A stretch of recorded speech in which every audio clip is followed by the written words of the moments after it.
आपको अ, विभाग द्वारा दी गई गणित की किट जो दी गई है एनसीईआरटी के माध्यम से, जो हम लोगों को विद्यालय में प्राप्त हुई है, आज हम उनके बारे में आपको बताने जा रहे हैं। किट में हमको क्या क्या सामान मिला है, इसका हमको कैसे अपने विद्यालयों में उपयोग करना है। सबसे पहले तो हमको एक ये एनसीईआरटी से ये बॉक्स दिया गया है। एनसीईआरटी से अपर प्राइमरी के लिए, जूनियर कक्षाओं के लिए एक ये बॉक्स दिया गया है। इस बॉक्स के अंदर क्या क्या सामान है, हम इसके बारे में बारी बारी से बात करेंगे।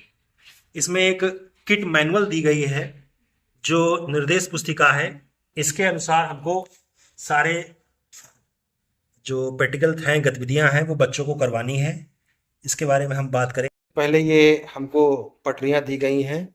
ये 4 पटरियां जो हैं, 4 पटरियां एक जैसी हैं और इसमें 2 पटरियां जो हैं वो एक जैसी हैं। इन पटरियों का प्रयोग जो है कोणों, चतुर्भुजों और चतुर्भुजों को बनाने में प्रयोग किया जाएगा। और इनका यूज हम त्रिभुज बना के दिखाएं, कितने अंश का त्रिभुज बना हुआ है, कितने डिग्री का कोण बना हुआ है, ये हम बात करेंगे। इसके बाद बात करते हैं, ये कुछ हाफ चांदे दिए गए हैं। ये कुछ हाफ चांदे दिए गए हैं और 3 हमको फुल चांदे ये दिए गए हैं और 4 हमको हाफ चांदी दिए गए हैं। इससे भी हम चांदों की सहायता से हम कोणों को मापने का प्रयोग करेंगे। कोण इसमें मापेंगे, कितने अंश का कोण बना है। और ये 360 डिग्री के चांदे हैं, जिससे हम 360 डिग्री पे हम जानकारी करेंगे कितने अंश का कोई कोण बना हुआ है। ये 12 हमको बोल्ट दिए गए हैं और इसमें 12 ही ढिवड़ी दी गई हैं। इन ढिवड़ियों की सहायता से हम बोल्ट को कसेंगे और उसमें कोण और त्रिभुज बनाएंगे। आगे बात करते हैं, हमको एक ये जियो बोर्ड दिया गया है। इस जियो बोर्ड में हम इसको जरा, ये हमको एक जियो बोर्ड दिया गया है। ये हमको जियो बोर्ड दिया गया है। जियो बोर्ड दिया गया है, इसमें हम कुछ ये निडल्स टाइप की दी गई हैं। इन जियो बोर्ड में हम ये निडल्स लगाएंगे, ये इस तरीके से निडल लगाएंगे और इसमें, और हम एक निकाल लेते हैं। ये निडल्स को इस तरीके से लगाएंगे और हमको कुछ ये रबड़ दी गई है, रबड़ बैंड दी गई है और ये एक बॉक्स भी साथ में दिया गया है। इन रबड़ बैंड की सहायता से हम त्रिभुज को इस तरीके से बना सकते हैं और बच्चों को दिखा सकते हैं। जियो बोर्ड में हम त्रिभुज कैसे बनाएंगे, अलग अलग तरीके से इसमें त्रिभुज और हर तरीके के त्रिभुज बना के बच्चों को दिखा सकते हैं इस जियो बोर्ड की सहायता से। आगे बात करते हैं, इसके बाद ये हमें एक अबाकस दिया गया है और अबाकस की सहायता से हम बच्चों को स्थानीय मान के बारे में बताएंगे। ये 5 हमको एल्युमिनियम की डंडियां दी गई हैं और इन एल्युमिनियम की डंडियों की सहायता से हम बताएंगे कितने कितने बने हुए हैं। ये अबेकस की सहायता से 5 डंडियां दी गई हैं, इनमें हम बताएंगे अबेकस के बारे में। स्थानीय मान की गणना कैसे करना है, इस अबेकस की सहायता से हम लोग डिसाइड करेंगे। अब हम आगे बात करेंगे, ये हमें कुछ ठोस आकृतियां दी गई हैं, इनमें हम बच्चों को समझा सकते हैं। जैसे हमें ये क्यूब दिया गया है और क्यूब को हम बना के दिखा सकते हैं। जैसे कि ये हमारा क्यूब है, इस तरीके से हमारा क्यूब बन जाएगा। और फिर हमें ये कोन दिया गया है, कोन भी हम इस तरीके से बना के बच्चों को दिखा सकते हैं कि ये ठोस आकृति है और कोन हमारा इस तरीके से बनेगा।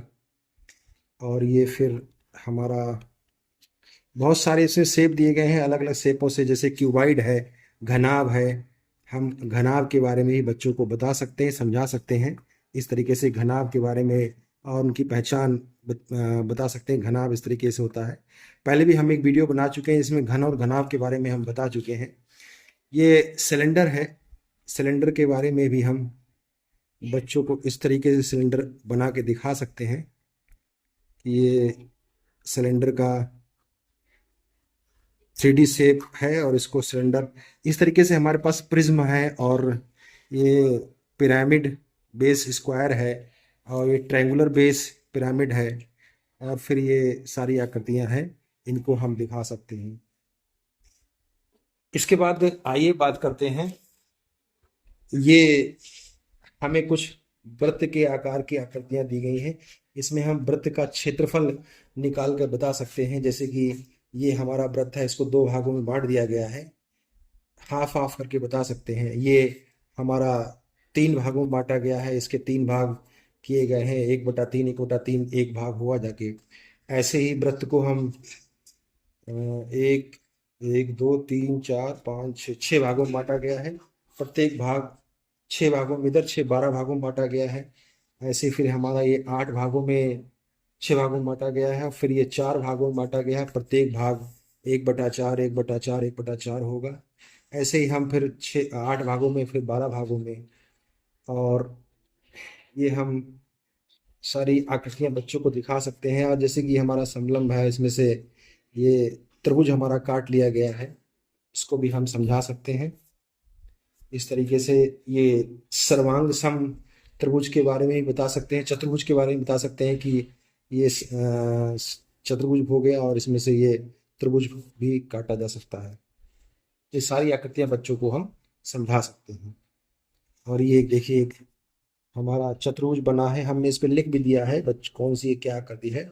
बच्चों को धीरे धीरे हम समझा सकते हैं। इसके बाद हमारे पास ये कुछ काउंटर्स दिए गए हैं और इन काउंटर्स की सहायता से, इसमें दो तरीके काउंटर्स हैं, दो तरीके के हमारे पास काउंटर हैं और इन काउंटरों की संख्या इनकी 20 है। 20 काउंटर्स हैं, अलग अलग रंगों के हैं। इन काउंटर्स का उपयोग हम कहाँ करेंगे? इसके बाद हमें ये 1 से 20 तक कार्ड दिए गए हैं। इन कार्ड की सहायता से बच्चों के साथ हम गेम खेल सकते हैं। चलिए अब बात करते हैं, ये एक हमें ये गिनतियों का बोर्ड दिया गया है। इसमें 104 से लेके -104 तक संख्याएं दे रखी हैं और ये हमारा जीरो बीच में है। अभी हमने थोड़ी देर पहले आपको बताया था काउंटर्स के बारे में। हमने मान लिया 2 काउंटर ले लिए हैं, एक जीरो रख लिया है और एक ये लाल काउंटर ले लिया है।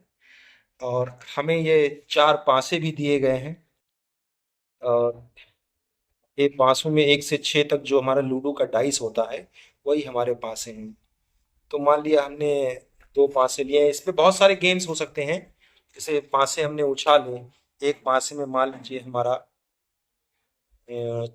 6 आ गया और एक में हमारा मान लीजिए 3 आ गया, तो लाल वाला हमारा 6 आगे बढ़ेगा और फिर 3 हमारा ये फिर कम हो जाएगा। इस तरीके से हम बच्चों में बहुत सारे गेम्स खिला सकते हैं। और ये देखिए 6 16 और फिर 17 17 और 18, इस तरीके से हमारा पूरा गेम, ये बहुत ही अच्छा से बहुत सारे गेम्स हो सकते हैं, बहुत सारे गेम्स हो सकते हैं और बच्चों को खिला सकते हैं। इसके बाद आइए बात करते हैं, ये हमें कुछ ब्लॉक दिए गए हैं। इन ब्लॉक की सहायता से बच्चों से बहुत सारी आकृतियां बनवा सकते हैं। ये टोटल हमारे पास ब्लॉक्स की संख्या करीब जो है ये 10-10 के करीब 64 ब्लॉक्स हैं हमारे पास। इन ब्लॉक्स की सहायता से हम बहुत सारी आकृति बना सकते हैं। जैसे कि मान लीजिए ये हमने आयत बनाया है और इसमें हम बच्चों को बता सकते हैं कि आयत की लंबाई और चौड़ाई अलग अलग होती हैं, आमने सामने की भुजाएं बराबर होती हैं, ये हम बच्चों को बता सकते हैं। और लास्ट में ये 2 स्ट्रिप्स दी गई हैं, इनका हम प्रयोग भी गतिविधियों में ही करेंगे। और इसके अलावा हमें एक मैनुअल दिया गया है, ये एक हमें मैनुअल दिया गया है। इसमें गणित किट और निर्देश पुस्तिका में ये सारे इसमें गतिविधियां दी गई हैं। जो हमने सामान के बारे में आपको बताया है, इसमें सारी गतिविधियों के बारे में दिया गया है। इस पूरे किट में जो भी सामान दिया गया है, आगे हम आपको धीरे धीरे बच्चों के साथ सारी गतिविधियां करके आपको दिखाते रहेंगे, एक एक समझाते रहेंगे। एक क्यूब और क्यूबाइड की गतिविधि हम पीछे यूट्यूब पे डाल चुके हैं, अगर किसी ने नहीं देखा है उसको जरूर देख ले। और सभी दोस्तों से मेरा अनुरोध है कि मेरे चैनल को सब्सक्राइब करें, लाइक करें, अगर आपको अच्छा लगे तो कमेंट जरूर करें। धन्यवाद।